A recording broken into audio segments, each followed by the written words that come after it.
ओम प्रकाश राजभर की एक और बड़ी खबर निकल के आ रही है, लेकिन अभी तक हमारे चैनल पर पहली बार आए हैं तो हमारे चैनल को सब्सक्राइब कर दीजिएगा और हमारे वीडियो को लाइक शेयर जरूर कर दीजिएगा। तो चलिए करते हैं अपने वीडियो को स्टार्ट। मोदी योगी सरकार में मंत्री नहीं बने ओपी राजभर, अब सुबह सपा के प्लान बी से बीजेपी में उथल पुथल मचाने की तैयारी।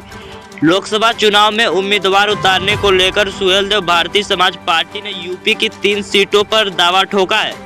इसमें एक सीट चंदौली भी है। इस सीट से अभी केंद्रीय मंत्री महेंद्र नाथ पांडे सांसद है। अब चर्चा है कि ओपी राजभर इस सीट से चुनाव लड़ने का मूड बना रहे हैं। लोकसभा चुनाव 2024 को लेकर राजनीतिक दल अपनी बिसात बिछाने में जुट गए हैं। इसी क्रम में सुहेलदेव भारतीय समाज पार्टी ने भी अपनी तैयारियों को जोर देना शुरू कर दिया है। एनडीए का हिस्सा बनी सुबह सपा ने 2024 लोकसभा चुनाव में कुल 5 लोकसभा सीटों पर चुनाव की इच्छा जाहिर की है। इसमें यूपी की 3 और बिहार की 2 सीट शामिल है। उधर सुबह सपा के एक दावे में मोदी सरकार ने मंत्री महेंद्र नाथ पांडे की मुश्किलें बहुत हद तक बढ़ा दी है। बता दें, ओपी राजभर के मंत्री बनने में हो रही देरी को लेकर सुबह सपा अब अपने प्लान बी पर भी काम कर रही है। दरअसल सुहेलदेव भारतीय समाज पार्टी के राष्ट्रीय अध्यक्ष ओम प्रकाश राजभर के लगातार प्रयासों के बाद भी मंत्री बनने की संभावनाएं दिन पर दिन कम होती जा रही है। इसको देखते हुए अब सुबह सपा ने प्लान बी पर भी काम करना शुरू कर दिया। इसी को लेकर अब यह चर्चा भी जोरों पर होने लगी है कि ओपी राजभर इस लोकसभा चुनाव में यूपी की चंदौली लोकसभा सीट से चुनाव लड़ सकते हैं। उधर सुबह सपा ने यूपी की जिन 3 सीटों पर चुनाव लड़ने का दावा ठोका है, उसमें चंदौली लोकसभा सीट भी शामिल है।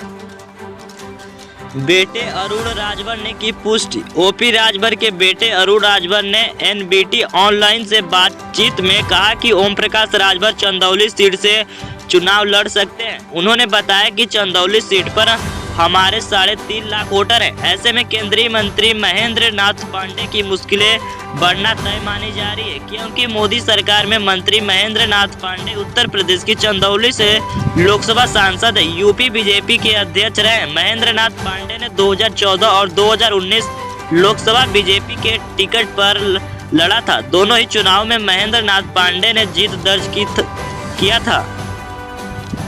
महेंद्र नाथ पांडे की सीट पर दावा। चंदौली से बीजेपी सांसद महेंद्र नाथ पांडे को मोदी सरकार में भारी उद्योग मंत्रालय का जिम्मा सौंपा गया है। अब देखने वाली बात यह होगी कि क्या बीजेपी अपने मंत्री महेंद्र नाथ पांडे का टिकट काटकर चंदौली सीट अपने सहयोगी सुबह सपा को देगी या नहीं। अगर यह सीट सुबह सपा के खाते में जाती है तो फिर क्या महेंद्र नाथ पांडे को किसी दूसरी सीट से चुनाव लड़ने का मौका देगी या नहीं।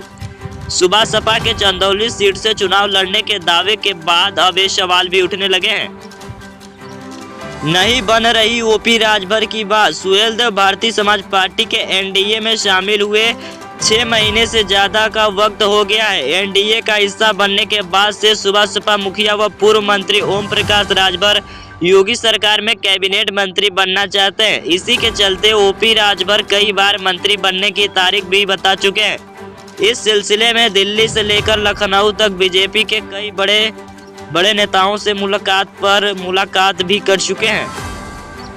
हालांकि ना ही योगी मंत्रिमंडल का विस्तार हो रहा है, ना ही ओपी राजभर के मंत्री बनने पर कोई आधिकारिक पुष्टि हो रही है। वही राजभर के मंत्री ना बनाए जाने को लेकर तरह तरह की चर्चाएं हो रही है। इसमें से एक पिछले विधानसभा चुनाव में ओपी राजभर द्वारा सीएम योगी आदित्यनाथ के खिलाफ दिए गए जुबानी हमले बताए जा रहे हैं। तो दर्शकों, आज का वीडियो हमारा अगर अच्छा लगा होगा तो हमारे चैनल को जरूर सब्सक्राइब कर दीजिए, क्योंकि मैं ऐसे ही हमेशा वीडियो को लेकर आता रहता हूँ। तो आज का वीडियो बस इतना ही, मिलते हैं एक ऐसे ही नए वीडियो में।